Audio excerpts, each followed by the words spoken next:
வணக்கம் மக்களே, நான் உங்கள் சரவணன் பேசுகிறேன். இப்போ நம்ம பார்த்துட்ருக்கிற சார்ட் பார்த்தீங்கன்னா பேங்க் நிஃப்டியோடது. பேங்க் நிஃப்டி நம்ம 20ஆந்தேதி செல் கால் கொடுத்துருந்தோம்.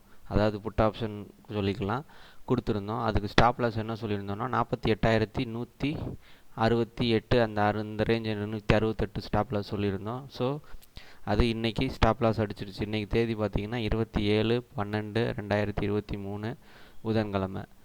ஸோ இன்றைக்கி ஸ்டாப் லாஸ் அடிச்சிச்சு. நம்ம பேங்க் நிஃப்டிலேருந்து வெளியில் வந்துடுறோம். அதுக்காக கால் ஆப்ஷன் போகலாமா, அதாவது பையிங் போகலாமா அப்படின்னா வேண்டாம், வெயிட் பண்ணுங்கள், சொல்கிறேன். அடுத்தது நம்ம க்ரூட் ஆயில். க்ரூட் ஆயில் பார்த்தீங்க அப்படின்னா நம்ம 6020 பைக்கால் கொடுத்துருந்தோம் 18ஆந்தேதி. ஸ்டாப் லாஸ் 5814 கொடுத்துருந்தோம். இப்போ அதாவது நேற்றைய நிலவரப்படி 6343 44 அந்த ரேஞ்சு வரைக்கும் போயிட்டு இப்போ 6227 28 நடந்துகிட்ருக்கு. ஸோ நம்ம ஸ்டாப் லாஸை மட்டும் 5814லேருந்து 6056 57 அந்த ரேஞ்சு ஸ்டாப் லாஸாக வச்சுக்க போகிறோம். நம்ம வாங்கினதோட ஒரு 30 பாயிண்ட்டுலேருந்து 40 பாயிண்ட் ஸ்டாப் லாஸ் மாடிஃபை பண்ண போகிறோம். டார்கெட்டுக்கு வெயிட் பண்ணிகிட்ருக்கோம். இன்னும் அது பையிங் ட்ரெண்டில் இருக்குது. நம்ம இன்னும் பையிங் கண்டினியூ பண்ணிகிட்ருக்கோம் இதில். ஓகே, நான் செபி ரிஜிஸ்டர்ட் டெக்னிக்கல் அனாலிசிஸ்ட் கிடையாது.